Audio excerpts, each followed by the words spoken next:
cette émanation se continue sans création, sans passer par le stade de la création. Si j'atteins ce niveau-là, alors, la suite du pasouk, alors je peux les chamer cette connue, alors je peux servir mon créateur. C'est pour ça que les tzadikim n'ont pas la notion de l'existence que nous avons. Un tzadik ne se ressent pas exister. Le seul niveau de conscience de l'existence, c'est par rapport à la shlichut qui lui a été donnée. On lui a donné de faire une action dans ce monde, et lui, il se sent inexistant en réalité. C'est ce que dira Moshe, Venachnouma, Avraham Avinu va le définir par la notion de Nochi, Afar, Ve'efer. Et moi, je suis de la poussière et de la cendre. La précision d'un chassidut, pourquoi également de la cendre?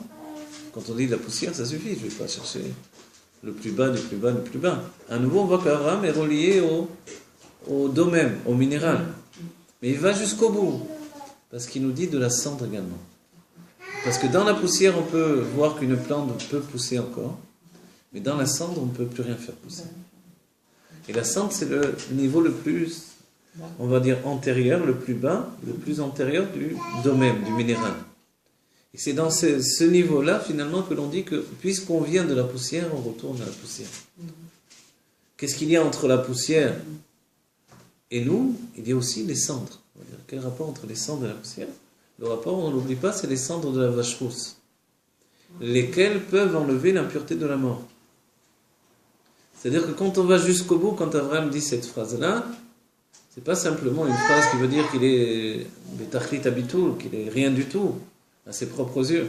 C'est qu'en réalité, non seulement il est capable de retourner la poussière, mais il est capable de définir qu'il y a dans la poussière même un état de vie qui dépasse la mort.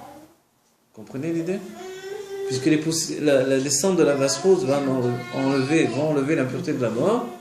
Si je n'ai plus d'impureté, pourquoi je dois mourir? En réalité, le Rabbi Morash nous dit, s'il n'y a plus d'impureté, on ne meurt pas. C'est juste parce qu'il y a eu l'impureté qu'on meurt. Si bien que, au début du monde, Adam Rishon ne devait pas mourir. C'est parce qu'il a contracté l'impureté en mangeant du Etzadat Tovera, du fruit de l'arbre de la connaissance du bien et du mal. Donc il a contracté le mal mélangé au bien au-dedans de lui, qu'il doit mourir. Autrement, le projet divin, c'était qu'il vive éternellement en réalité. Pourquoi il doit mourir? Un moment du Rabbi nous dit qu'il doit mourir pour tuer la mort qui est en lui. Et c'est beau ça, en vérité. Mais il est dit sur le Mashiach, qu'est-ce qu'il fait le Mashiach pendant la période où il est caché, puisque le Mashiach il est niglé, le Nirse est niglé, il se dévoile, il se cache à nouveau, et il se redévoile à nouveau, et alors c'est la Géoula Métis Vachlema, c'est tout un cycle défini par la Brabanel, le Rashi, les Piroshim dans le Sefer Daniel, le Zohar, la Kabbalah du Harizal, comme Moshe Rabbeinu exactement. Là on est, hein?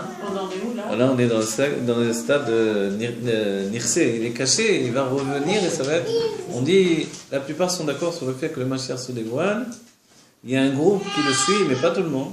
Quand Moshe est venu, pas tout le monde l'a suivi. Il y en a qui ont dit, qu'est-ce que c'est cet agitateur, là, il va nous faire des ennuis avec les Égyptiens. Effectivement, il a fait de graves ennuis. Puisqu'ils ont dit, vous vous mettez dans la politique, vous avez du temps libre, on va vous donner encore plus de travail. Et là, ils sont rentrés dans un exil de l'exil. Et c'est comme ça, dès le moment où on nous promet la Géoula, l'exil est beaucoup plus fort. De deux niveaux. Déjà dans la sensation, parce que j'ai plus envie d'être en exil. Donc mon espoir n'est plus dans l'exil même, il est dans la Géoula, c'est-à-dire un sujet extérieur à l'exil.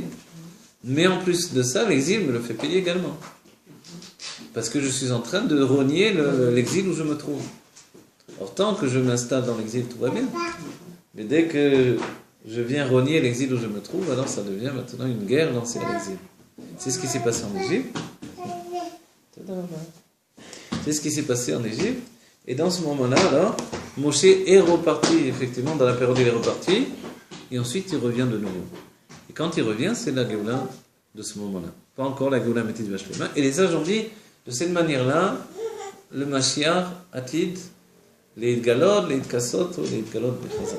Le Mashiach va passer par ces trois phases-là également. D'accord?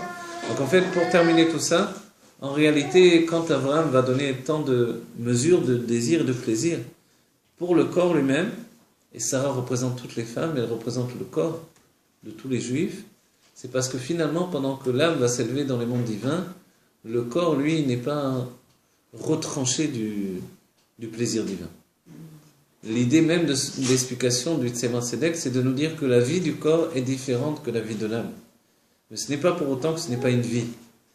Si c'est une vie morte, c'est une vie au niveau de l'essence. L'essence de Dieu se trouve dans la poussière du monde. Comme il est défini dans Parashat Bo, que quand Dieu va dire à Moshe, Bo el Paro, viens chez Pharaon, d'après le Zohar et le Zohar Macro du Rabbi, on ne dit pas viens chez quelqu'un. En réalité, quand on dit à quelqu'un beau en hébreu, ça veut dire viens chez moi. Quoi. Bo elai, c'est ça l'intention. Mais quand je dis viens chez quelqu'un, si on dit dans la maison, on peut comprendre. Mais si on dit El Paro, au-dedans de lui, on ne comprend plus. Le Zohar va définir qu'il s'agit du fait de rentrer dans Pharaon. Or, Pharaon, c'est un être physique. Mais cet être physique a aussi une facette spirituelle. Et Moshe est rentré dans la facette spirituelle de Pharaon, où se trouvait Dieu. Puisque Bo Elai, en fait, ça voulait dire. Et là, Moshe est rentré dans l'accès, le dévoilement à l'essence de Dieu.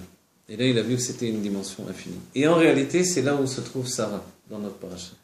Sarah se trouve dans les dévoilements de l'essence de Dieu, et Abraham va investir dans ces dévoilements-là pour les générations de la Géoula à venir.